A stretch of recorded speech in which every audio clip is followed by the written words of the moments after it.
श्री हरिवंश प्रातः स्मरणीय पूज्य गुरुदेव भगवान का अतिशय दुलार हम सब पे बरस रहा है और उसी का इतना सुंदर महाराज जी के श्रीमुख से हमें वचन सुनने को प्राप्त हो रहे हैं, जिसमें आज पूज्य महाराज जी ने सत्संग में बताया कि कैसे हमारा ये भटकाव दूर हो, कैसे हम इस दुख से निवृत्ति पाएं। क्योंकि संसार में जीव इस ज्वलंत ज्वाला में जल रहा है, वो ऐसे दुख में पड़ा हुआ है और वो इधर उधर भटकते हुए उस दुख से निवृत्त होना चाहता है। वह चाहता है कि मैं कुछ ऐसा उपाय करूं ताकि मेरा ये दुख, मेरे अंदर की ये जलन शांत हो जाए, पर बेचारा वो ये समझ नहीं पा रहा कि इस दुख से मैं कैसे दूर हूं। और हमारे पूज्य गुरुदेव भगवान ने इतनी सरलता से, अतिशय कृपा करके, अतिशय दुलार उड़ेल कर हम सबको ऐसा उपाय बताया है जिससे हम बहुत ही आराम से इस दुख की निवृत्ति से दुख से निवृत्त हो सकते हैं और हम अपने अंदर की इस जलन, अपने अंदर के इस भटकाव को दूर कर सकते हैं। तो आइए सुनिए बहुत ही आसानी से कैसे पूज्य महाराज जी बताते हैं कि हम इस दुख से निवृत्त हो सकते हैं। आप ये सत्य बात समझ लेना, यदि कोई आपको कहता है कि मैं आपको सुखी कर दूंगा, तो पूरी की पूरी बात असत्य है। अगर आपको कोई सुखी कर सकता है तो आपके द्वारा किया हुआ श्री भगवान का भजन, मान लेना हमारी प्रार्थना। तात्कालिक विपत्ति पर कुछ अनुष्ठानों से हम प्रभाव डाल सकते हैं, अन्य के द्वारा करवाकर या अपने द्वारा करके, पर हम आत्यंतिक सुख को प्राप्त नहीं हो सकते। आत्यंतिक सुख जहां दुख का लेश ही नहीं है, वो केवल भगवद स्मरण से प्राप्त होता है। अन्य साधन इसी भगवत स्मृति की प्राप्ति करा दें तो वो धन्य हो गए, अन्यथा उनका कोई खास फल नहीं है। क्योंकि लोकांतरों के भोगों को भोगने के बाद फिर इसी मृत्यु लोक में वो काम बना नहीं। आप एक बात पर विश्वास कर लीजिए कि आपको कोई भी सुखी नहीं कर सकता। यदि आपको कोई सुखी कर सकता है तो आप हैं। बिल्कुल घनीभूत अर्थात ठोस बात है, इसे समझ लेना। यदि आप अपने विचार के द्वारा, विवेक के द्वारा अधर्माचरणों का त्याग करके धर्म पूर्वक जीवन व्यतीत करते हुए भगवान नाम जप करते हैं, तो पूर्व पाप कर्म के अनुसार जब देह रचा गया तो उसमें जो प्रारब्ध दुख सुख का है वो तो आएगा, पर आपको परास्त नहीं कर पाएगा।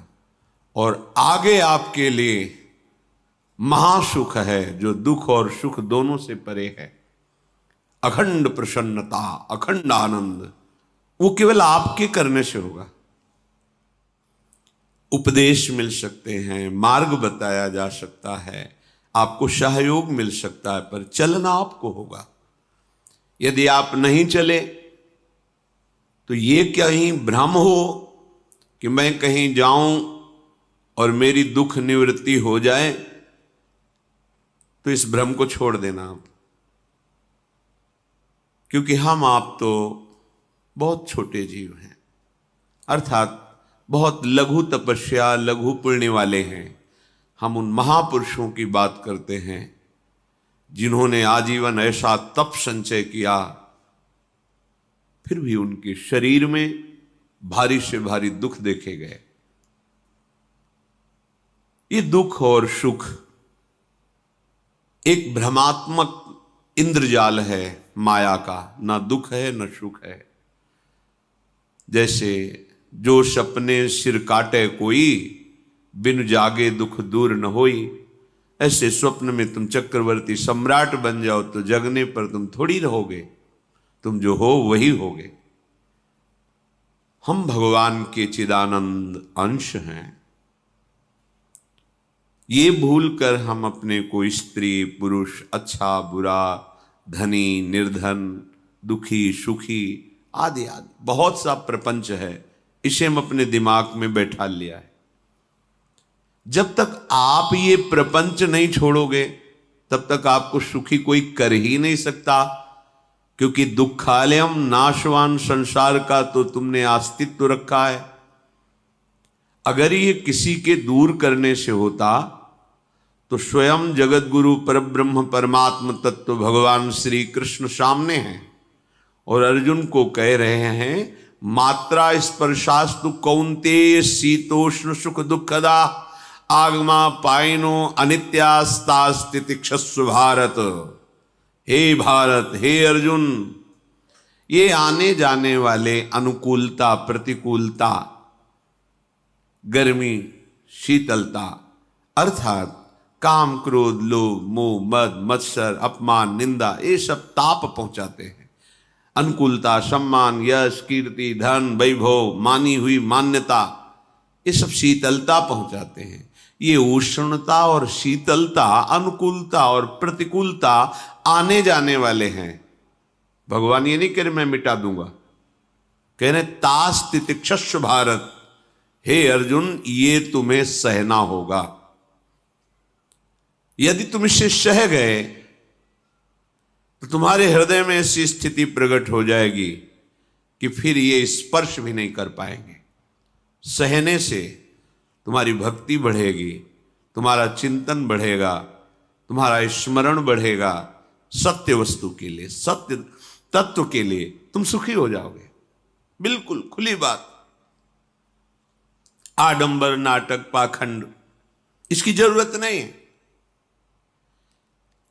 प्राकृतिक भोगों में सुख बुद्धि, देहाभिमान, विद्यारूप महत्व कुल धन यौवन अभिमान, यही तुम्हारे दुख का मूल है और ये कोई दूसरा नहीं हटा सकता।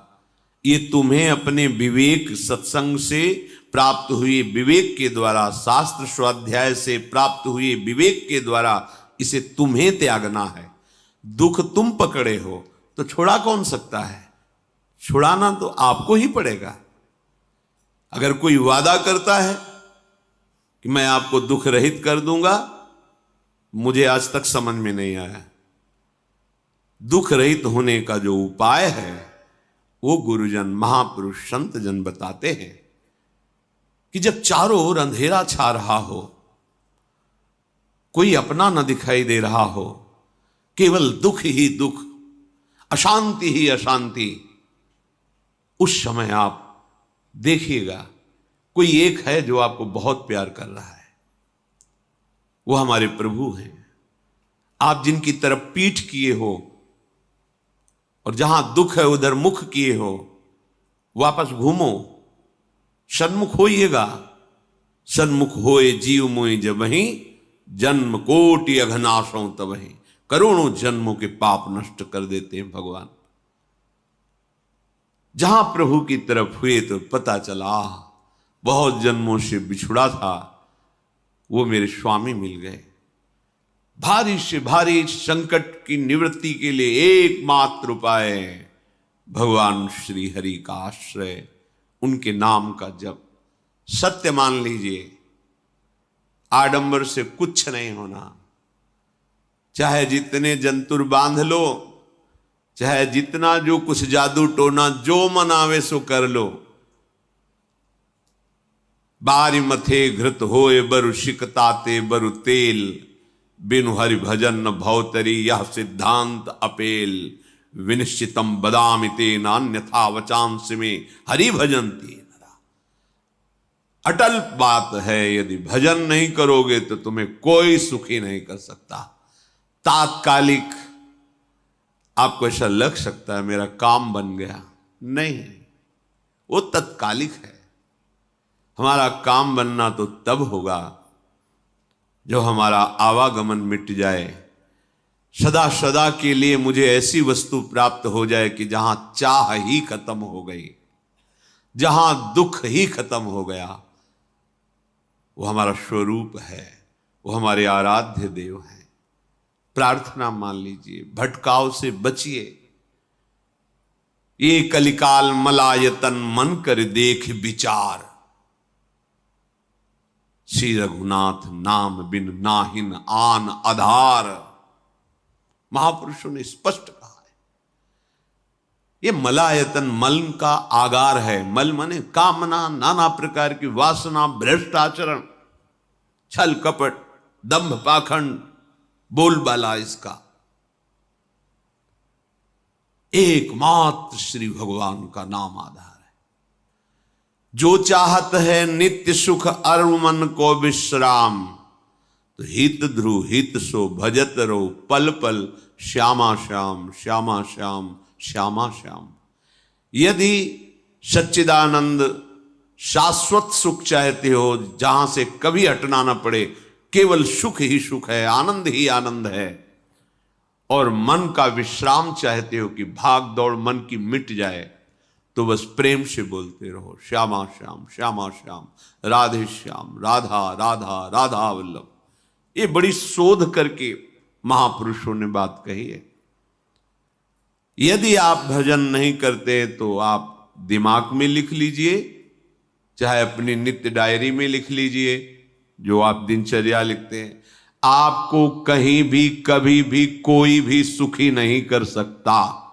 गांठ बांधिए। देखिए, सुना ना आपने, कितना अच्छा लगा सुनकर कि पूज्य महाराज जी ने हमें कितना सुंदर उपाय बताया। हमारे अंदर की जो भटकाव है, हम इधर उधर जो भटकते हैं कि हम ये कर लें तो शायद हमें खुशी मिल जाए, हम ये कर लें तो शायद हमें सुख प्राप्त हो जाए, जितना भी दुख व्याप्त है हमारे अंदर, जो भी ये विषम परिस्थिति है वो दूर हो जाए, पर हम उसे दूर नहीं कर पा रहे। देखो कितना सुंदर उपाय बताया महाराज जी ने, और उस उपाय के ज़रिए जो कि है प्रभु का नाम जप, हम कितनी आसानी से इन दुखों से पार हो सकते हैं। श्री हरिवंश।